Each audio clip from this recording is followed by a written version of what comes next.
Y'all, welcome back to Kentucky Fried Wargaming, where two guys who aren't qualified to talk about anything decide to talk about a game with hard math and chance. I'm Joe.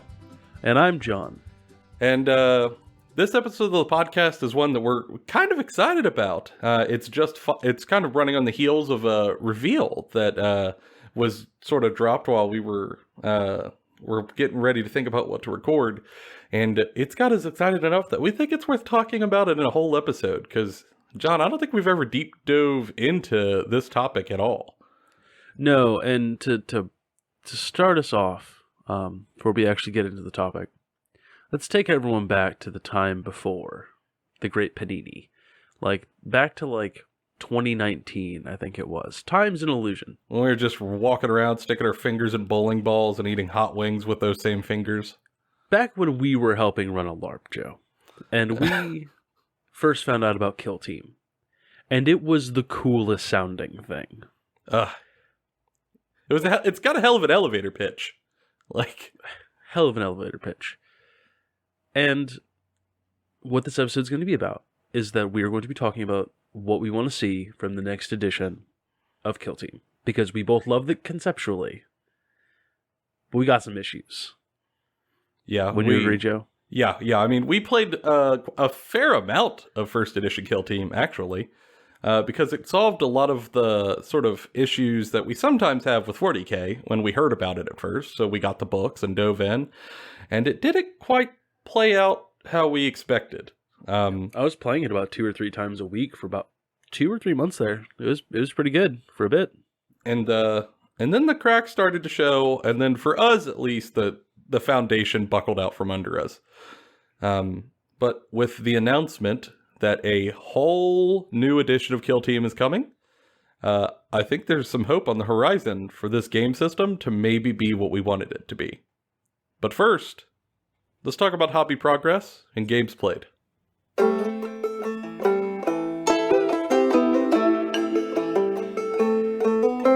All right, John, hobby progress and games played. What you been up to recently in the hobby realm?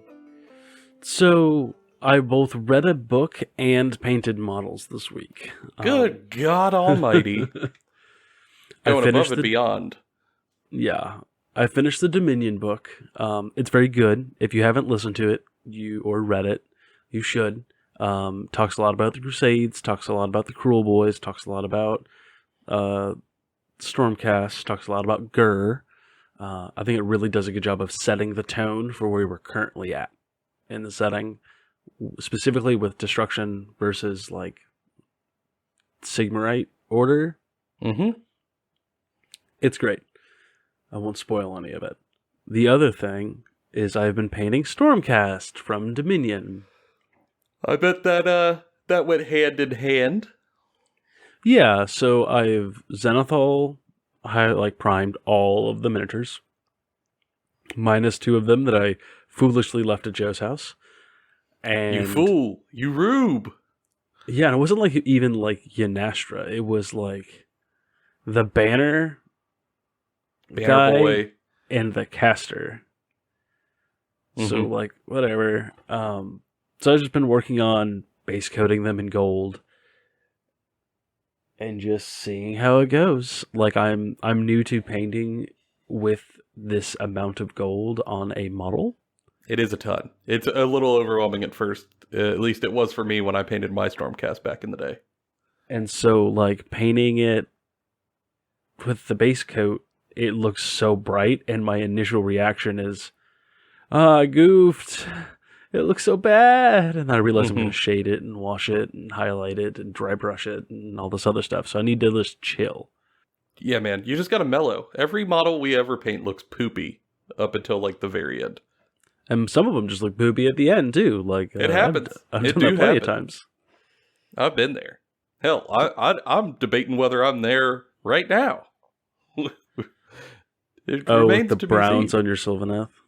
Yeah, so for me, I have been waiting. I think I mentioned it on a previous Hobby Progress. I've been waiting on some paints to come in. They were paints that nobody sold locally, which is kind of a bummer, because when I can, I like to keep my hobby dollars local. But they just didn't have a supplier anywhere in my region, even within like a hour drive. So I ordered them a little while back from their manufacturer's websites, and I was just waiting on them to get here. And this weekend, they finally arrived, which is great. And it also coincides because Sylvaneth are pretty decent, although the recent, like, Kragnos fixed our Wildwoods, and then they just dropped an FAQ that absolutely borked it up again. It's whatever. But the rest of the army, besides the woods, are now much more playable. They're much more interesting. I think there's some gas in the tank. And I thought, what a good opportunity to kind of try some stuff. See how I feel about maybe the paint scheme. Because when I originally painted my Sylvaneth, it was when I was newer to hobbying. I wouldn't say, it's not the first thing I ever painted, but I was newer to, like, painting. Wasn't the first thing you painted Seraphon? I didn't actually paint the Seraphon. I built the Seraphon and went, oh god, these models are ugly. And then sold the Seraphon. You little model snob. I am a model snob. I can't help myself. I built the dinosaurs and went, yeah, Jurassic Park. And then I looked at the Saurus Warriors and went, oh, herp derp. Like, play it on a kazoo. Aww. It was so bad. So I sold those on. I never got to paint them. I think the first thing I ever painted was a Tyrannid Gargoyle, I think, was the first thing I painted. And then like a little halfling for a D mini, which I still have. It doesn't look good, but I'll never repaint it because it's a good anchor mark. But yeah, I then painted the Sylvaneth pretty early on. And don't get me wrong, they don't look awful. It's just, they don't have a lot of contrast to them. And I don't mean like the paint line from GW. I mean, like, when I went to paint them, it was just like, all right, I'm going to paint brown all over. Okay, I painted that color of brown. And now I'm going to wash the brown. And now I'm going to just hit it with a highlight in like a few spots. And that was it. Like, there was no zenithaling. There was no like 3 or 4 color workup like I do now with the salamanders to like work up from a dark green to a mid green to a light green to like a really, really, really, really light green, almost to yellow. Like, I feel like my painting skill had come far enough where I was just like, I'm gonna just take one model and try out this scheme that I saw on YouTube. And tried it out, and it looks a little weird. It does. I started with like a deep, deep mahogany red sort of color, which looked pretty cool. It was sort of coffee almost in color. And then I came at it from above with like a khaki color, sort of like woodish khaki color, and gave it sort of like a much more zenithal scheme, and then I washed it all over with Acrylic Earthshade just to see the bark color, and I don't know how I feel about it. Like, it's got more contrast than the original models for sure, because the original models were like a base color of like a reddish brown. So when I went to do my autumn scheme, the like reddish brown mixed with the reddish reds just made like a there was no contrast. It was rough. So I feel like this scheme might help contrast against the autumnal feel with the lighter bark. However, there's no details painted and it just looks a little odd at the moment. Well, I think that's kind of the nature of what you're painting. I think once you get some details in, get some, like, because most of the contrast from Sylvaneth seems to come from, like, the details, right? Like the leaves, the weapons, the runes, the stuff like that. Yeah. Well, I might throw some glow effects on the runes. I got to do, like, the leaves and the branches. But yeah, I don't know. Or maybe I come in and, like, heavily undershade it. I could do that, maybe. If I had to, come in with like a dark color and like really, really accentuate the undershading if I want to punch up the contrast more. But yeah, it's hard to say. It's hard to say. I'm at that phase where I'm like, is it just poopy model syndrome, or I'm just at a phase in the process that it looks poopy? Or is this just poopy? and it's hard to tell. I think we're having the same problem right now, because I'm doing that with base coating gold, you're doing it with base coating brown, neither of which colors look great by themselves. Like, they need other things on top of it. Yeah, I feel like they need something else to breathe life into the scheme. So I think I might just... And I did it on a Tree Lord, so it's not like it's on a model that I'm really, like, I need right now. But yeah, I might keep hammering away at it and see what I get. Don't half-ass it, whole-ass it, and then decide you hate it, and then you're going to strip it. Yeah, I think I might just take it towards the end and then look at it and go, how do I feel? How do I feel? And luckily, you know, I got a little bit of time. It's not like I'm taking these Sylvaneth to tournaments or anything. But yeah, it's a moment of hobby hesitancy that I think I just gotta push on through it and keep it running to the end. I mean, we've talked about that on the podcast before, how sometimes you will like question your work before it's even done. And I would be a super big hypocrite if I just stopped here. Yeah, I think you just need to follow it through, and then we'll show later. And listeners, we'll post it up on Twitter, and you guys can weigh in. How about that, Joe? Do you like that? Yeah. I'll send it to you. Well, John, you can grab the 2 pictures from the Discord. But yeah, I'll also post it on Instagram just so you can see what we are looking at right now as we are talking about it. And then maybe we'll post follow-up pictures after I push it towards like a finish state and see if maybe it changes some opinions. Yeah, and we can help put a timetable on you so that you actually do it and don't just go, no, because I know that works for me. Yeah, I feel like I'm better at like forcing myself to do things, but I don't know. This week, the new Total War Warhammer DLC came out, so hobby's gonna be hard. It's gonna be great. It's gonna be real hard to force myself to hobby. I don't know. I think it's a thing that happens to all of us, but we'll bring y'all along with the journey as we work on through it. Now, on to the main topic.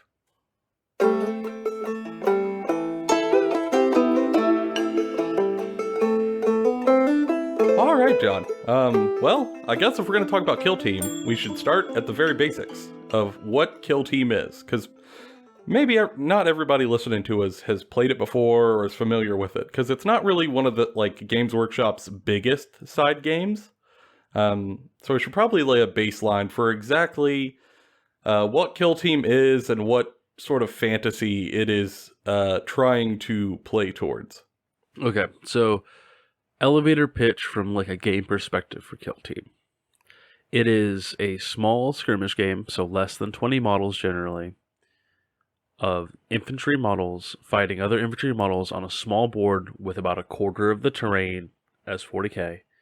Well, I shouldn't say about a quarter of the terrain, about a quarter of the size board, slightly closer to half the terrain as a 40k table. It's more dense in terms of terrain, but that's more part dense, of the appeal. Kind of action movie like gameplay. Mm-hmm. Sort of like building to building close combat. Yeah, and built kind of from the ground up to be very narrative focused or match play focused. There's a clear delineation between the two of them in the rule set. Mm-hmm. Yeah, for me, it always, in my head, when I was told about Kill Team, it fit a part of the narrative that I kind of always questioned. Because when we're talking about 40k, or even Horus Heresy for that matter, I feel like it's always giant army versus giant army. And, there are just times when you're kind of reading this and going, y'all, like, what? Is this how we handle every problem? Like, do we just send an entire legion of Space Marines to deal with every single problem across the galaxy? Or, like, do we just send 1 million guardsmen for every minor insurrection or every, like, quabble in the city? And Kill Team's answer to that is, no, definitely not. In this game, you are playing sort of small squads trying to accomplish very particular objectives without a lot of manpower. So that really plays into the idea that, like, are there big armies out there doing the huge battles? Yes. But there are smaller operators out here, Tom Clancy style, kind of laying the groundwork for that, whether they're scouting, whether they're trying to do asset denial, whether they're trying to assassinate someone and do wet work. There are smaller forces out here acting a little more clandestinely, and also maybe with a little more individual character than the giant legion armies maybe allow you to have. You know, kind of like a Gaunt's Ghost book sort of feel. Yeah, or any of the Dan Abnett, Eisenhorn, or Inquisition books, in which it's more of like a crime drama kind of feel. Yeah, you really only have like 10 guys out with you to try to do whatever it is you're doing, and you just got to make it work. And I think that sounds really cool. Like, I love the idea of getting to play a small, like, Saving Private Ryan story in space. Yes, give me that. That sounds so good. Well, what this really does for me is I love the concept of having like a weekend event, right? And we call it like we name a planet or a sector, and we name a war, and we pick, like everyone says what they're bringing, and they pick sides. And then maybe Friday night, we all get together. We don't got a lot of time to play like full games, so we play a couple of small games of Kill Team, and it all sets up the conflicts that we're going to do on Saturday, you know? And then maybe as we're winding down Saturday night, play a couple of games of Kill Team to set up for the games we're going to play on Sunday during the day as like the big finishers. Kind of like the in-between parts of the Lord of the Rings movies, but for sci-fi. And I think that that's wonderful if we can implement it that way. Yeah, I mean, and I think that's one of the things we loved about Kill Team so much conceptually, is that it is a small model count game that has a small board size, which makes it faster. I mean, what's one of our average like 40K or even AOS games, I guess, for that matter, like big Legion Science games, what do you think it takes us to play one, John? Like 3 hours? Give or take? About 3 hours. Granted, we jabberjaw a lot during our games, so what they take the longer podcasters jabberjaw? You don't say. Yeah, so like we could probably, if we were rushing it, like push a game out in 2 hours. But we don't rush things. You can't rush perfection. You can't rush a good time. God no, we're trying to have fun. It takes about 3.5 hours to get through a full game of 40K. Kill Team, I've had games over in under a half hour. I mean, it's fast. It's real fast, which is great. Because you can fit in a lot of games really quickly, or you could fit in a game of Kill Team between waiting on opponents and like who are both still in a 40K game, which is just wonderful. And allows you to get a whole lot more bang for your buck if maybe your hobby group doesn't get to game super often, and when you do, you just want to pack in as many games as you can. And it also allows you to experiment with other forces. Like, I love AdMech conceptually. I don't want to collect a 2,000 point army of AdMech. I want a bunch of like rangers with like cool Archaeo pistols. With big irons on their hip? Yeah, I really just want to make a cowboy western with Gene Stealer Colts and like AdMech. God, that'd be good. We'll discuss this again at a later date. Someone write that down. Write that down. Yeah, I mean, it does allow you to kind of play in other forces without spending a whole bunch of money. Because, let's be honest, I mean, 40K is not a very cheap hobby. And the hurdle can be kind of big, especially if you're trying to get a new person into the game. Because, like, let's say, as I have done a couple of times, I have someone who, like, sees some of my models when they come over to the house to hang out. Like, hey man, what's that from? And I kind of give them the elevator pitch of one of the game systems, and they go, oh, that sounds really cool. Like, kind of like playing Plastic Army Men. I'm like, yeah, dude, exactly like playing Plastic Army Men when you were a kid. Like, oh, can I play? Yeah, sure, hell yeah, let's play. And, you know, we'll get together later, we'll set up a big table, we'll teach them the basics, and we'll play like a 1,000-point game, and they'll have a really good time and go, oh, that was awesome. This is great. Like, how do I do this? Like, how much do I have to spend to get an army? Like, you know, can I just like buy a big box of Plastic Army Men? And that's when I have to tell them that depending on your army, you might be looking at $600. And let me tell you, that's a giant hurdle to get someone into a game. And let's say you're even building 1,000 points, you're still looking at over 200 to 300, depending on your force. Like, it is just a big roadblock. And like, there are ways of going in that are like, okay, we'll start with a start collecting box for $90, build it, paint it, and then like slowly add on to it as you like escalate with your friends. But there's something about, I bought a $40 box of dudes. I built them, I painted them, I put them on the table in the same week. And I'm good to I go. am now and I'm playing a game with my friends. Yeah, I'm ready. Like, this is my full force. I'm good. I spent 50, 60 bucks altogether. I'm ready. That's much easier for somebody. Like, that is a much easier pitch to throw, especially to a new player. Like, hey man, for about this like price of a video game, you're in and running. That's just so good. And it lowers that barrier of entry down to a point that is much easier to get people over the hump and into it. And I cannot express enough how appealing that is for us who try to get new people into the game. And even more than just like this, a lot of time people talk about Kill Team as like a gateway drug for regular 40K. I think that does a disservice for what this could be. And that this could just be a game for people that want to play these games, but realistically cannot in good faith afford to play these games. Yeah. Or maybe don't have the time. Yeah, there's lots of people out there who are like, I really like playing the game. I really like playing the video games that are out. I really like reading the lore. I really like this or that. And they're like, but I just cannot spend that much money on this. I cannot spend that much time on this. I'm just not that invested. Or I just won't. Yeah, like, maybe life gets busy. Got family, relationships, work. It's hard. And this doesn't ask as much of you. Yeah. And it is just a thing they can play during the week. Like maybe their weekends are spoken for. They got stuff they gotta do, and like they've only got 2 or 3 nights out of the week that they can do stuff. Maybe one's a D&D game, and it's kind of hard to fit a full game of 40K into like a weekday schedule. Yeah, I mean, just slap in a game of Kill Team or two on like a Thursday, and boom, they feel engaged and they're having a great time, and they're taking part in this community that the rest of us have. And that doesn't make them lesser for only playing Kill Team. Hell no, not at all. And we won't entertain that nonsense even a bit here at the podcast.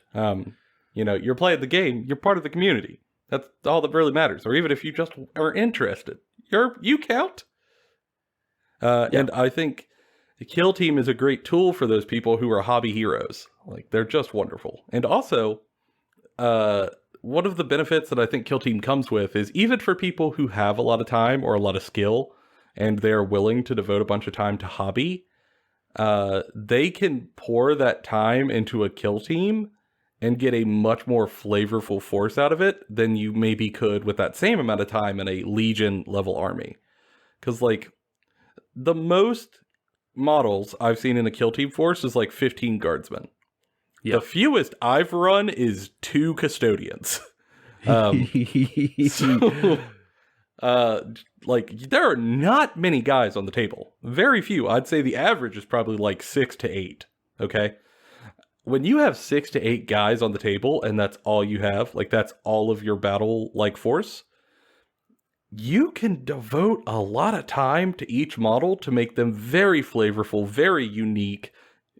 Sort of like kit bash every one of them, give them all a unique story, a unique name, a unique history. And you can build a narrative around this force that's really interesting because you just don't have to do it for a lot of people. And for people who want like really extensive modeling projects, this is a great way to do that. Because if you do get like an HQ unit that you want to make your squad leader and you want to like kit him out in a let's say you want to do like a Samoan style Space Marine group. Like, you want to take 20 hours and do all the spiraling designs on that armor? Hell yeah, do it. Because when you're done, you've knocked out a fourth of your force. Whereas if you're playing 40K and you do that to one HQ model, you have maybe knocked out a 20th of your force. You push faster, further. And I think that's another huge appeal that Kill Team brought when we first heard the pitch thrown at us. Yeah. And I think we should probably start talking about why we haven't really talked about it on the podcast before. Because this all sounds great. It does. It sounds like wonderful. We're rather excited. And we were. And We are now, at least I am. I'm not going to speak for Joe. I'm excited for what the new edition of Kill Team could be, and because they have said that it's a rework, and I'm going to start this next part of the show by stating in the preview, they said it's a complete rework from the ground up, and they did hint at that the wounds will be different. Thank God. It has to be. Because once we started playing Kill Team, the sort of hype pushed us for a little while. Because we just were, we wanted to like this thing, so you kind of keep trying. It's like when you watch a TV show that you've always heard everybody say is great, and you start watching it, and it's just kind of okay. It's just like, no, I got to keep on pushing. I got to keep on going, because everybody said it's great. Like, I got it. Maybe it's just kind of rough at the start. Let me knock out like 10 episodes, and eventually it's going to get there, right? And then we got to episode 11, and it still wasn't great. And that's when your momentum kind of starts to falter. And you start to notice some of the cracks in the facade.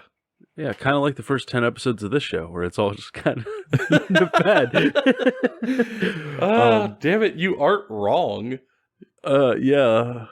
I'm out of line, but I'm right. We're going to have to re-record those 10 episodes at some point. Yeah, it'll be all right.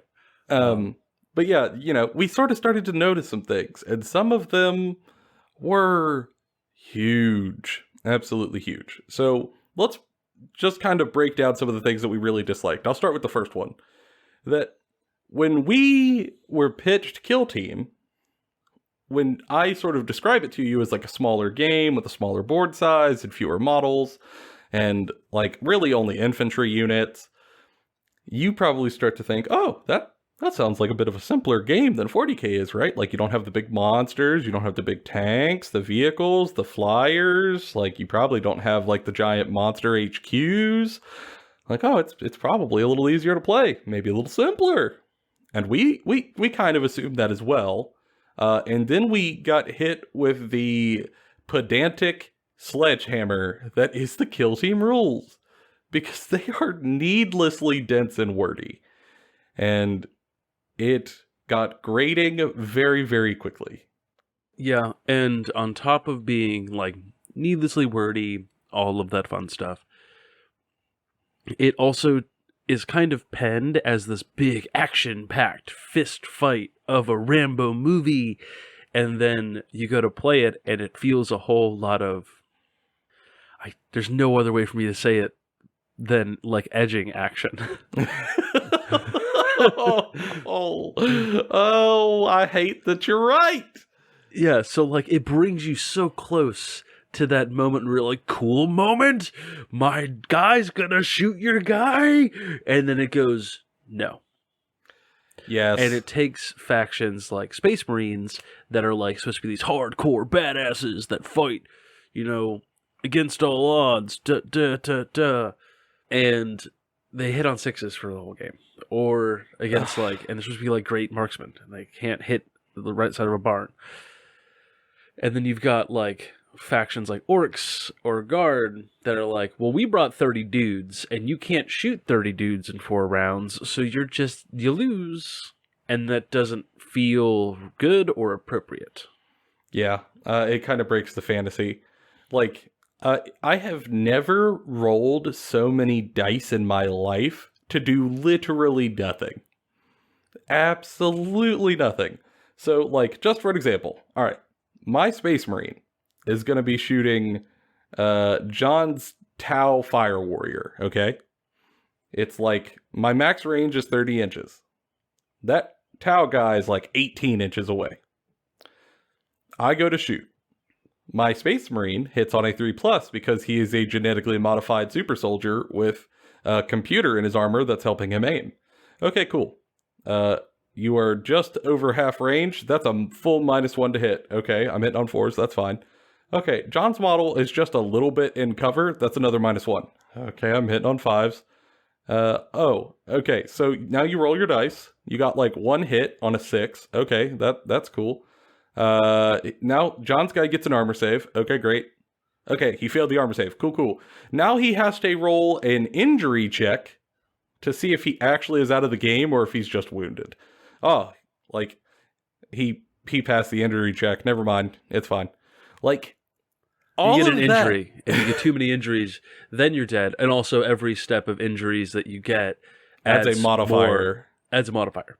Like, it's so like also your Space Marine might be injured, giving him another -1. Like, okay, so now he's hitting on 6s, and like very Except quickly, for they ignore the first injury, but like the second injury is a big deal. So very quickly, it becomes a whole bunch of people rolling a butt ton of dice to go, oh, I missed everything, or like, oh, I didn't injure anybody. Like it, And not in the cool like orc way where you imagine they're just shooting a ton of gun and going ah and having a fun time with it. It is a lot of pedantic, like, I do this thing, but then this happens. I did this thing, but unfortunately this thing stops me from doing the cool thing I wanted to do. Like, it's a whole lot of but instead of yes and. Yeah. And very quickly, after you've played a lot of those games, you start to notice, hey, my genetically engineered super soldier seems to suck real bad. my super crack team of Space Marines got their stuff pushed in by sentient fungus like 7 times in a row. I thought I was bringing 3 Custodian Guard. I'm bringing the 3 Stooges. Like, what is happening? What is that would happening? be a fantastic bit, though. Like Larry, Curly, and Moe, the Custodian Wardens. Noted. Write that down. That goes in the pile with the big iron on his hip. But yeah, like, very quickly, you're just doing a whole bunch of effort to do very little on a tabletop, and that never feels good. It just doesn't. You want to feel like you have agency in the game, and that when you go to execute a strategy, that, like, it pays off. Or if it doesn't pay off, it's because your opponent did, like, some brilliant counter-strategery, and, you know, then it feels a little better. Now you're having, like, a battle of wits, rather than I am battling the system to try to do anything. I'm not so much fighting John as I'm fighting this, like, multiple level of red tape that I have to diligently cut through to do a damage. And, like, I ran a narrative-focused kill team thing for some of my friends. And in order to make it fun and not just kind of feel bleh, I had to completely, like, homebrew most of the rules. Either out or in different ways. And I feel like that's just not good when you're trying to write a game that can be both, like, match play pickup game or narrative game. I shouldn't have to sit down and rewrite most of it to make it be able to have, like, a cool, like, scenario. No, it should come with that in the box. It says it on the tin. You should get it when you buy it.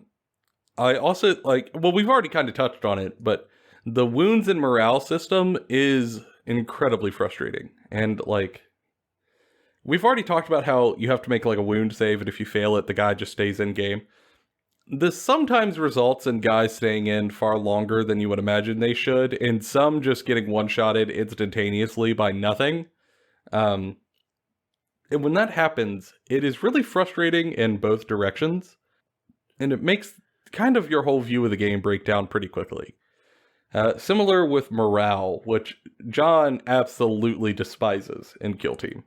Yeah, I don't, like, I know how it works. I don't like it. I think it's needlessly, like, it's not fun. And it's not fun in the way that, you know, nobody likes losing guys to morale. But it's not fun in the way that there's so many steps and, like, checks and balances for it that make it just kind of either not matter or completely in the game. There's no in between. There's no play space within the design space. It feels really bad. It feels like the way that they used to build morale systems back in older editions of the game that weren't great. And I feel like for a game like this, it should probably be more simple because the game's already short and it's supposed to be action-packed fun with a crack team of guys fighting another crack team of guys. The morale should not come into play as much as it does. Yeah.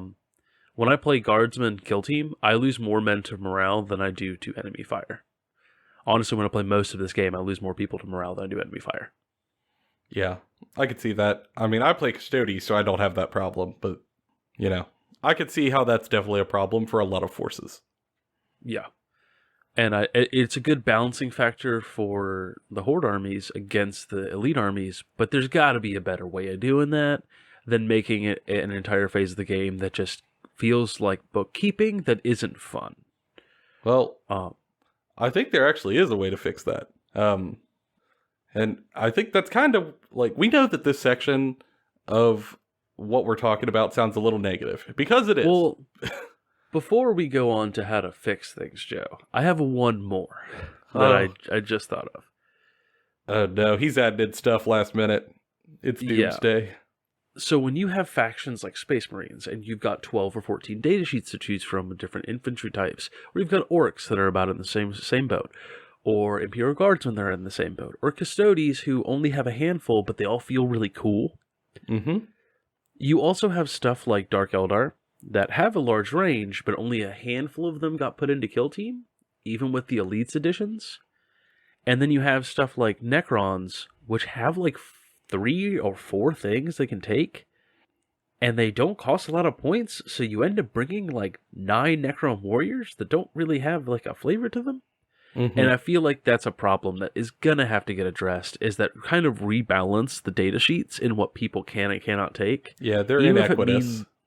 Even if it means making stuff up that you don't have a model for, and like allowing people to get creative with it, I think that would be great. Yeah, I mean, I could see that some of the factions are inequitously distributed in terms of like power. Like, there are some war scrolls that you read and go, why would I ever take that? And then you promptly never do, so you forget about them. But I think that could be addressed, and I'm hoping the new edition does. Because like I was saying, like, this section of the podcast probably sounds really negative, because it is. Because we have some genuine problems with the current edition of Kill Team. We just do. We don't want to, but it happened. However, if with this new edition being a rewrite from the ground up, we're really hoping they address some of our problems, and we want to throw a couple of suggestions out that we think could make the game super fun. So I think, first off, to John's point, morale has to be thrown out entirely and just redone. Like, I don't think they're going to retool their current system in any sort of meaningful way to take the feel-bads out of it and fix some of the negative play experiences that people are running into on the tabletop. Just because of its all-or-nothing nature, you're not going to be able to get any sort of minutia that you could pull levers to change. You're just going to have to toss it. But I think you could fix some of the need for a heavy-handed morale system by changing the injury system to a wounds-based system. Well, and the morale system, too, could just be made simpler. Well, we have a game that exists in video games that is a perfect analogy for this. That is XCOM. You have a bravery stat for every one of those characters in that game. Well, in Kill Team, you have a leadership stat. Okay, well, you just roll d6, right? And have, like, maybe a modifier or 2. Like, if they took a wound, like, took damage this round, maybe they get a -1, right? Or it's a harder save. Or maybe there's a Dark Eldar weapon that causes something, like, that allows, like, other factions to mess with it.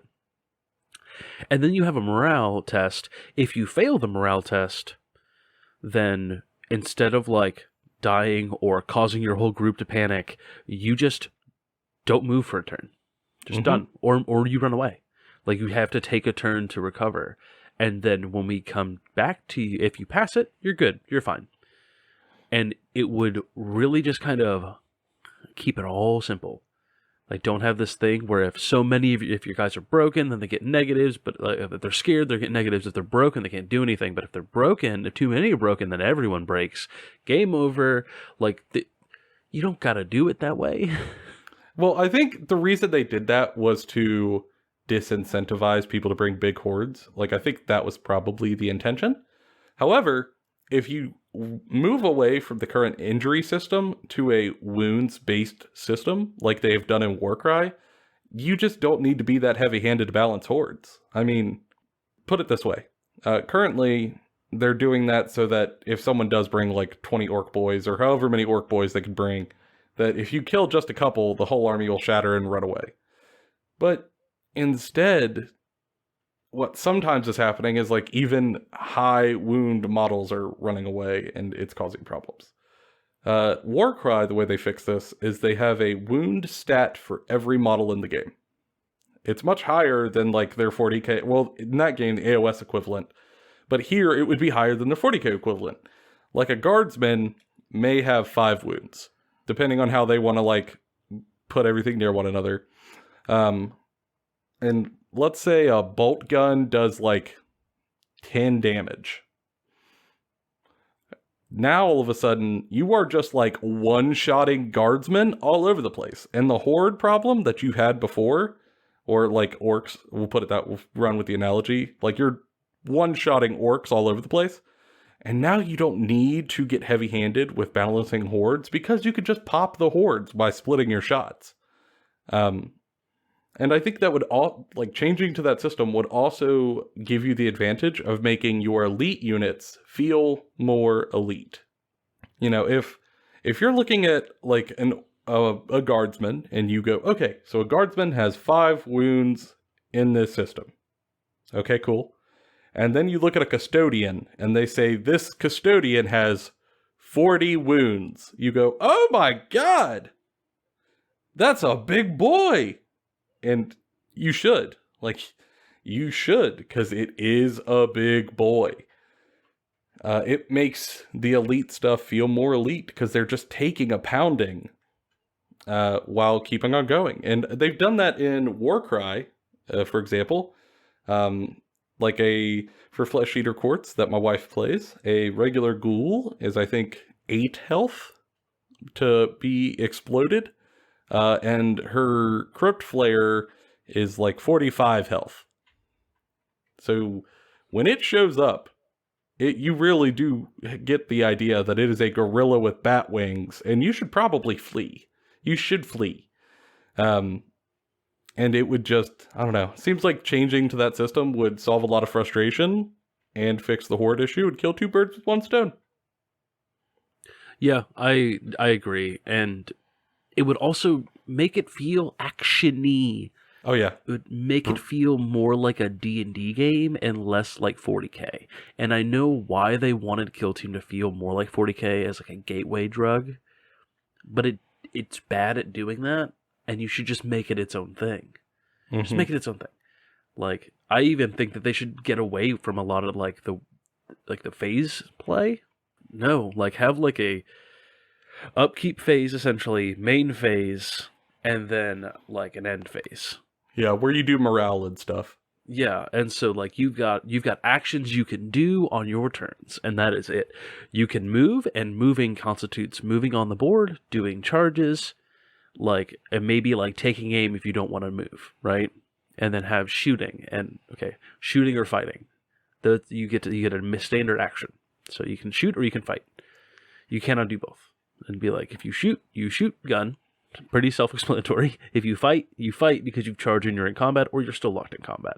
Mm-hmm. Done. And then the third one is a reaction. And so your reaction can be used to, you hold it until the end of the round. If someone maybe moves into your line of sight, you can fire.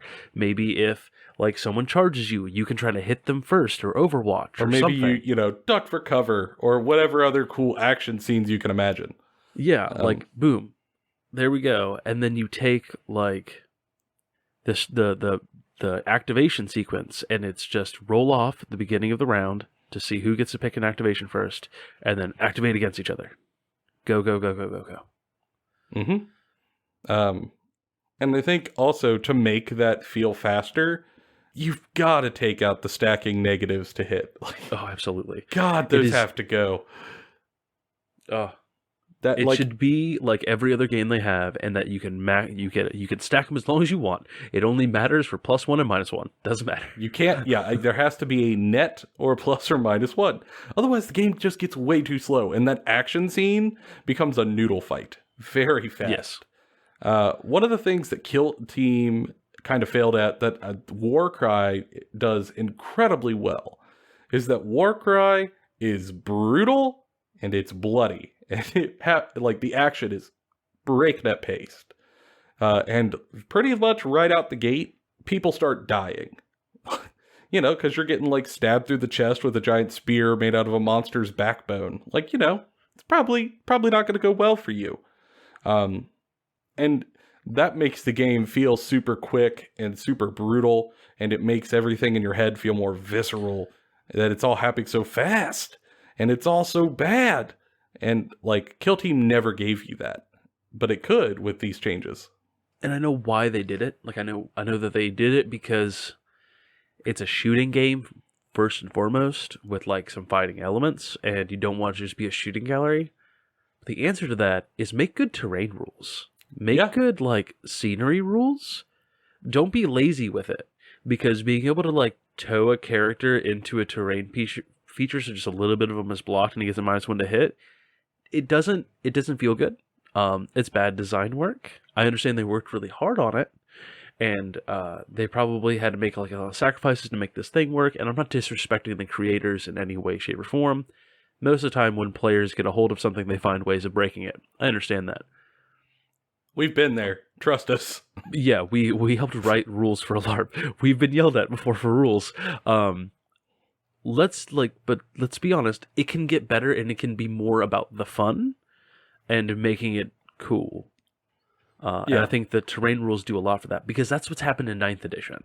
Like, the terrain rules got revamped from 9th edition, and a lot of the games are there. It just makes it way better. Well, and, like, you know, they block line of sight, so all of a sudden these shooting guys either have to wait for me to pop out, or you have to change position.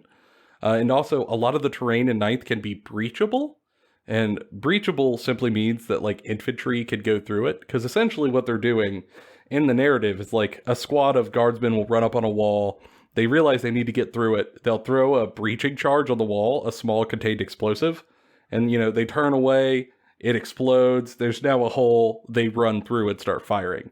And just saying, in this, like, small, elite team narrative that we're trying to build, that's a very cool moment that you could just put on the terrain. Yeah. That, like, it, you know, this terrain blocks line of sight, but it is breachable so that when you decide you're ready to go through, you punch a hole, you're out. Hey, now you could shoot me, but now I'm coming at you. Like, now there's a little bit of back and forth. There's a little bit of play involved. It is my hope that they adopt the keyword terrain rules that they have taken for 9th edition and input that into Kill Team. Yes. That'd be really good. I think it would be super helpful. And it would balance the sort of quote-unquote shooting meta that they're trying to avoid. Like, we could have it all. We could have our cake and we could eat it too. And then, like, past that, kind of a less serious for me, like, this won't make or break if I play Kill Team going forward. But something I would like to see them do for factions like Necrons and factions like Craft World Eldar and factions like Sisters of Battle, some of the other factions, is take the idea that they had from specialists and divorce it from a thing that you need to just put on top of a datasheet and make them their own datasheet. Like, you have guardsmen, right? Basic guardsmen. Then you have veteran guardsmen. Then you have zealot guardsmen, right? Or demolition specialist. Demolition specialist guardsmen. Or sniper, like, guardsmen. And give them different weapon options, right? Mm-hmm. And allow one of people them to get gets a grenade launcher, the other gets a sniper, like a last hotshot sniper rifle. Mm-hmm. Like, you know, make it fun. Yeah. And then give them specific abilities instead of having to worry about, like, oh, if we give the sniper, like, if you can just give the sniper ability to any unit, like any character, like, if you put it on this thing, it's busted. Okay, well, now only allow certain weapon options for the sniper so that it can have a cool ability. Mm-hmm. Like, make the abilities super flavorful and fun because there are specialist abilities for specialist characters, and you can only bring up one of them per team, but they're very cool. You know, like, if you wanted to give the sniper an ability called, like, breathe in, shoot, breathe out, or, no, breathe in, breathe out, shoot, maybe that gives them, like, a +2 to hit, something bonkers, to really, like, even counteract a negative. That would normally be kind of hesitant to be put in the game, because what if they use it on their hero? But if that is locked to a sniper only, now it can't be used on the hero. And now Let's the say- sniper gets like a cool move, a cool moment.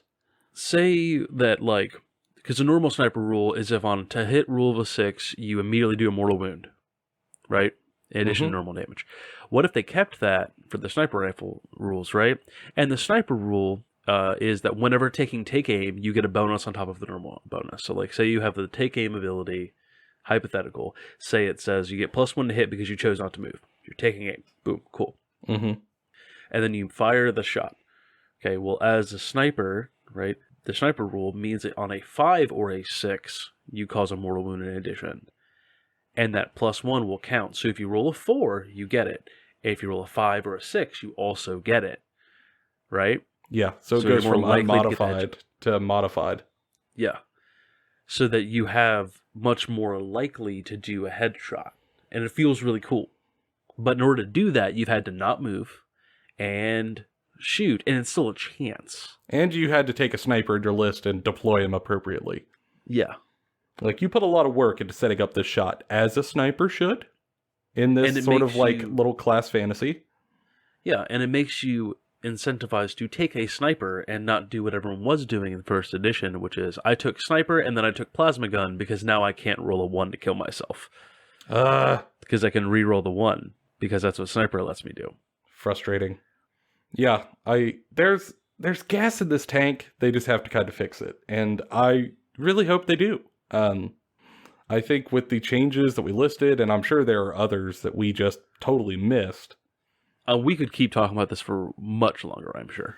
Yeah. But I think if they dug into it, they could fix it. And with the advent of a new edition, they have an opportunity to do so. But I mean, that does kind of bring up a question.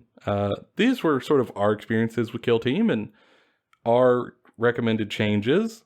What about you guys out there listening? Have you played Kill Team? If you did, what did you think about it? Did you share some of our opinions, or do you think that maybe we're a little nuts and you didn't notice any of this? Which is very, very possible. If so, we'd love to hear from you down in the comments below or on social media, Twitter, Instagram. We're out there. And as always, at the end of the podcast, we would love to ask you to like, subscribe, whatever else you got to do to interact with the algorithm to get it to other people. Or if you're a real champion, share it with a friend. If you know somebody who's maybe had a rough time with the first edition of Kill Team, and you want to try to bring them back in for the second edition, maybe send them this episode. Maybe we could sort of bring them back around that this thing isn't totally without hope. As always, we love to interact with you guys, and anything we could do to get the show in front of more people, we'd appreciate your help with. And don't worry, when new Kill Team drops, I fully expect we will do an episode on it, sort of following up to see if they fixed what we wanted them to, or if they didn't. And we'll try to bring it to you honestly. But I'm hoping that we get to come back with a good review. And we'll be playing it, and we'll be taking pictures. We'll be putting them on social media. So it'll be great. We said Hot Orc Summer, and it's threefold now actually. AOS, Kill Team, and 40K. So many hot orcs running around this summer. Hot Orc Summer. Hydrated, thriving, and blessed. No cell phones in sight. Just people living in the moment, tearing their buddies in half. But for now, that's been all of our opinions. Bonafide, Kentucky Fried. We'll see y'all next time.